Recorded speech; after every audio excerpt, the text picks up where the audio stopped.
নমস্কার বন্ধুরা, এসআরএস চ্যানেলে আপনাদের স্বাগত জানাই। হেমন্তের স্নিগ্ধতা আর শীতের আগমন বার্তা নিয়ে প্রতি বছর আমাদের জীবনে আসে অগ্রহায়ণ মাস। আর এই মাসের প্রতি রবিবার পালিত হয় লোকায়ত বাংলার এক অতি প্রাচীন ও পবিত্র ব্রত, যেটা হলো ইতু পূজা। আজ আমরা আলোচনা করব এই বছরের অগ্রহায়ণের প্রথম রবিবার 30শে নভেম্বর 2025 ইতু পূজা নিয়ে। কিভাবে সঠিক নিয়ম মেনে এই পূজা করলে দেবী আপনার পরিবারে সুখ, সমৃদ্ধি, সম্পদ এবং আপনার সন্তানের দীর্ঘায়ু নিশ্চিত করবেন। চলুন সেই সম্পূর্ণ বিধি ও ব্রতকথা বিস্তারিত জেনে নিন। ইতু পূজা কেবল একটি ব্রত নয়, এটি প্রকৃতির প্রতি আমাদের কৃতজ্ঞতা জ্ঞাপনের উৎসব।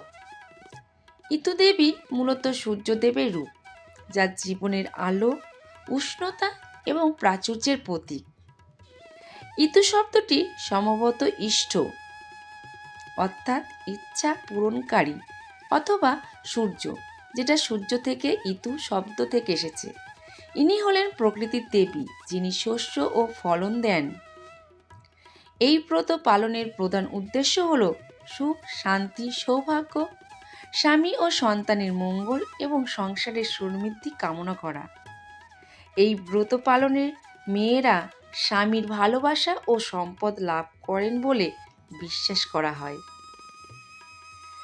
পঞ্জিকা অনুসারে তত্ত্ব, ইতু পূজা সাধারণত অগ্রহায়ণ মাসের প্রতি রবিবার এবং সংক্রান্তির দিনে করা হয়। এই বছর পূজার প্রধান দিন 30শে নভেম্বর, রবিবার 2025, অগ্রহায়ণ মাসের প্রথম রবিবার। ব্রতের প্রস্তুতি শুরু হয় অগ্রহায়ণ মাসের সংক্রান্তির আগের দিন, অর্থাৎ 29শে নভেম্বর। ইতু পূজা অত্যন্ত সহজ ও সরল, কিন্তু কিছু বিশেষ সামগ্রী এর জন্যই অপরিহার্য। একটি ছোট মাটির সরা বা ঘট, যাকে ইতুর ঘট বলা হয়, এর ভেতরে পঞ্চশস্য থাকে, যেমন ধান, তিল, যব, কলা ইত্যাদি। এছাড়াও দূর্বা, কয়েকটি ফুল ও কাঁচা হলুদ রাখা হয়।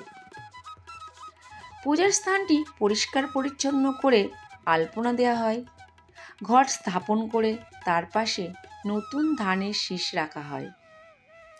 মহিলারা পবিত্র হয়ে শুদ্ধ বস্ত্রে ইতুর ঘটে জল দেন এবং ব্রতকথা পাঠ করেন। পূজা চলাকালীন ঘটটি কোনো পুরুষ সদস্যের দৃষ্টির আড়ালে রাখা হয়। নিরামিষ ভোগ নিবেদন করা হয়। ফল ও বিভিন্ন ধরনের সবজি দিয়ে তৈরি সাত্ত্বিক খাবারই দেয়া হয়। আমিষ খাদ্য সম্পূর্ণ বর্জনীয়। ব্রত পালনের দিন উপবাস বা ফলমূল খেয়ে থাকা ভালো। সারাদিন মনকে শুদ্ধ রাখতে হয়।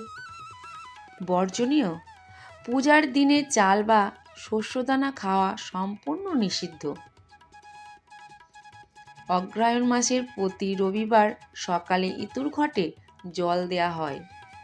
এই পূজা চলতে থাকে পুরো অগ্রহায়ণ মাস জুড়ে।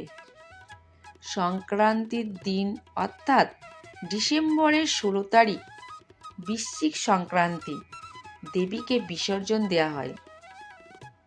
বিসর্জনের সময় ঘটটি নদীর ঘাটে বা পুকুরে ফেলে দেওয়া হয়।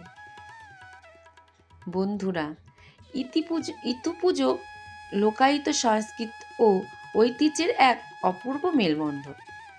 এই ব্রত কেবল একটি আচার নয়, বরং এটি আমাদের পরিবার, সম্পদ ও সন্তানের প্রতি দেবী প্রকৃতির আশীর্বাদ লাভের এক মাধ্যম।